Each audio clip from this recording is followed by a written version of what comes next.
aqui. Primeiramente, eu quero parabenizá-lo, tá? Pela sua atitude e das outras pessoas que foram junto com você.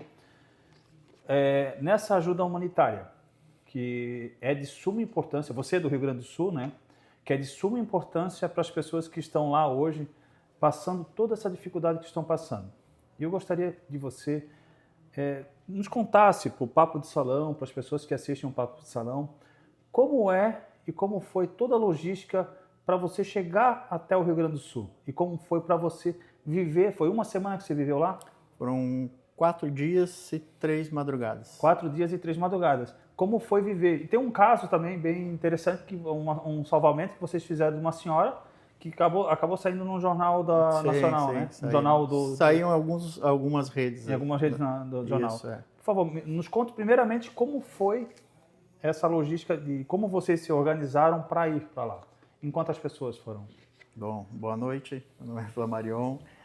Cara, foi organizado assim, nós fizemos uma equipe que nós sentimos que estava faltando alguma coisa lá, por exemplo, na parte de equipe de segurança. O pessoal estava assustado em ir fazer um resgate e, vamos dizer, ser assaltado. Então começou essa onda já no primeiro dia, então foi o que assustou, por exemplo, os bombeiros, né? Bombeiros são uma equipe que não anda geralmente armado, Uhum. né?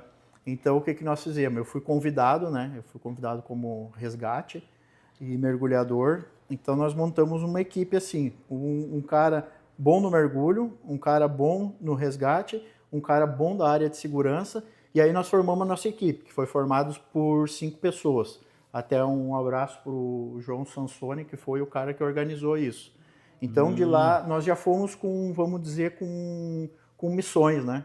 Vocês saíram aqui, que dia que vocês saíram Nós daqui? saímos aqui, se eu não me engano, no sábado, que eu acho que já foi o segundo dia de desespero, né? Que foi aonde estava o caos. Por exemplo, hoje já está mais dominado, já tem lideranças. E no começo não tinha liderança.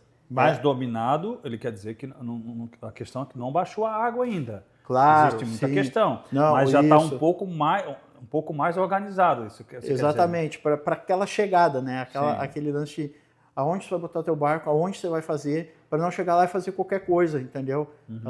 Não saber para onde ir. Então, isso é uma coisa que nós notamos muito, tinha muita gente perdida. Como eu falei, era o caos do começo. Quando você chegou Então, lá. foi exatamente aquele começo. Então, nós tinha pedidos de resgate, por exemplo, assim, nós fomos num batalhão e eles tinham algumas listinhas. Qual foi a cidade que vocês Canoas. Você saiu daqui, foi direto para Canoas. Direto para Canoas. Canoas era um dos pontos mais trágicos. Mais atingido ali, que foi na Matias, E a né? tua primeira impressão quando chegou e viu aquela cidade daquele jeito? Não tem como explicar, cara. Hoje, assim, quando eu lembro disso, às vezes eu me emociono, às vezes eu tô sozinho em casa fazendo meu café e eu começo a chorar, assim. Se eu escuto o hino, alguma música que marcou minha infância por ser gaúcho, né? Eu emociono, assim. Então foi muito punk. Foi uma coisa que, não tem como explicar não estando lá.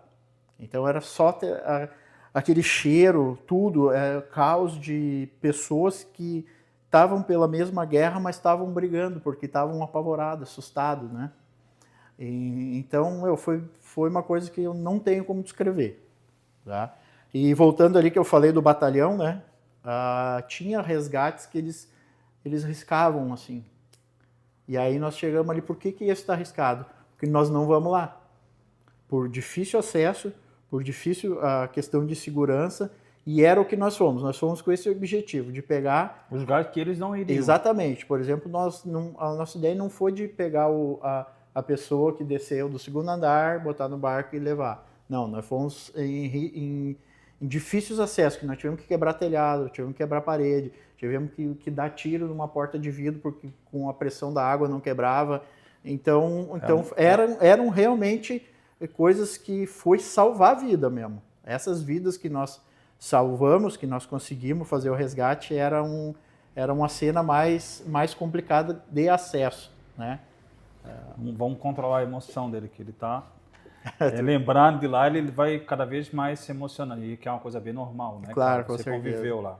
A equipe foi com você, você já é mergulhador, né? Eu te conheço como mergulhador, te conheço como esportista, você tem preparo físico, você tem táticas na água, né? Mas é um habitat totalmente diferente para você, né? Porque existe ali situações que você não está acostumado, né? Que são situações de risco, né? Tirando o que nós vamos conversar mais à frente.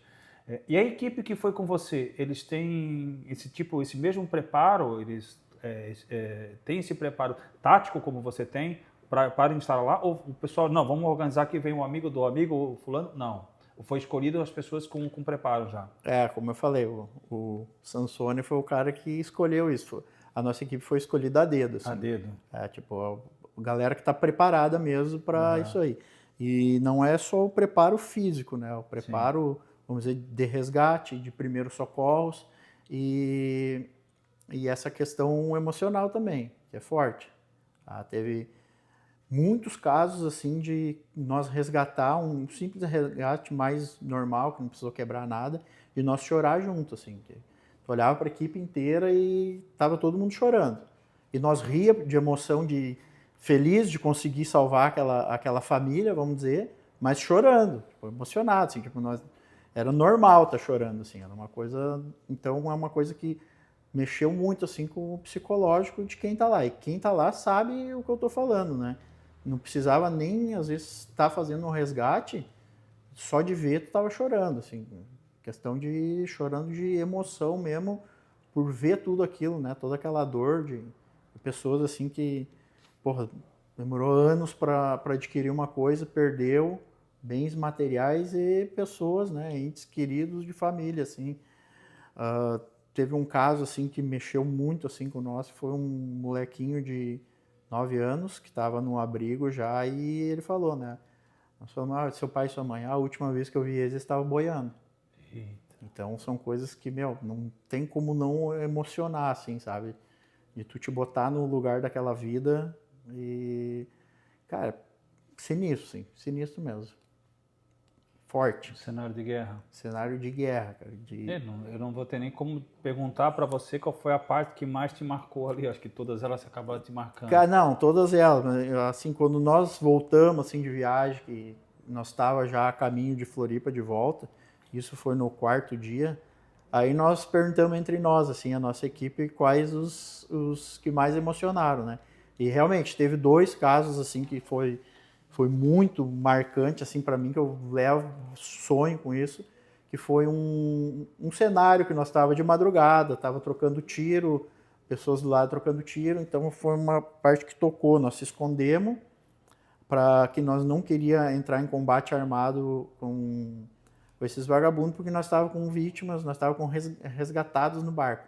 Então foi uma hora que tipo nós se escondemos e nessa hora nós estávamos em frente a uma igreja que estava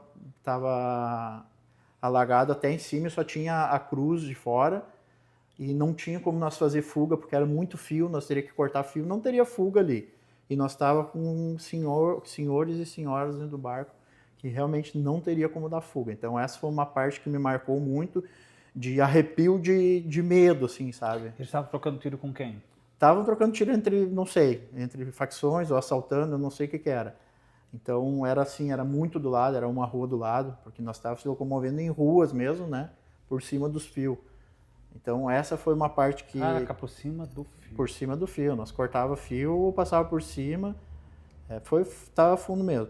E outro que me marcou demais foi um vô que nós fomos resgatar a família inteira e eram 2 menininhas gêmeas, mais ou menos 7, 8 anos. E elas estavam em pânico, assim, né?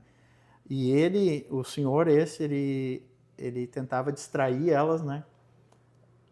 Contando piada, isso aqui nós também estava tentando deixar as crianças mais, né? E ele contava piada chorando. Isso foi uma coisa que, para mim, cara, não tem como explicar, assim, ver aquele senhor salvando porque ele fazia todo o corre, ele descia com a mulher, com a esposa, com a neta, com a filha, pessoas que nunca nem tiveram contato com água, assim, sabe, em lagoa, em praia, nada, pessoas que, tipo, não vou entrar na água, eu nunca entrei na água, eu nunca fiquei com água pelo joelho. Então, esse senhor levava as pessoas, assim, até o barco, chorando e rindo, tentando disfarçar o pavor dele. Então essa para mim foi a cena que hoje eu lembro assim e me emociono muito. Foi uma das piores cenas assim que eu vi vamos dizer, de alegria e tristeza, né? Alegria pelo salvamento e de tristeza de ver a situação não vou já um senhor idoso fazendo o que estava fazendo.